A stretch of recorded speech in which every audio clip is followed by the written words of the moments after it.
కాలు బెనికింది.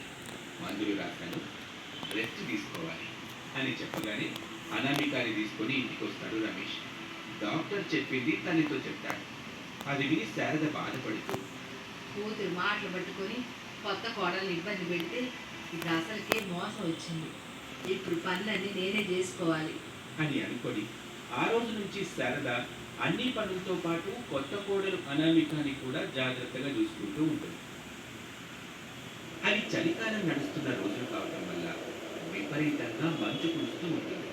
దాంతో అన్ని పనులకు బ్రేక్ పడింది. కూలి పనులు చేసుకుంటూ బ్రతికే శారద కుటుంబం ఆకలి కష్టాన్ని ఎదుర్కొంటుంది. రాత్రి సమయం 7:30 దాటింది. అటుకుల బట్టలతో ఆకలిగా ఉన్న తన ఇద్దరు పిల్లలు హరీషు భవ్యల్ని తీసుకుని రోడ్డు మీద నడుస్తూ బాధగా కన్నీళ్లు పెట్టుకుంటుంది అనామిక. శివయ్య, రోజు రోజుకి బతుకువారు, పూట పూటకి జీవనం నరకం. ఒక పక్క ఆకలి, మరొక పక్క దాహం. వీటన్నిటికీ కారణం పేదరికం. ఇంతలా బాధ పెట్టే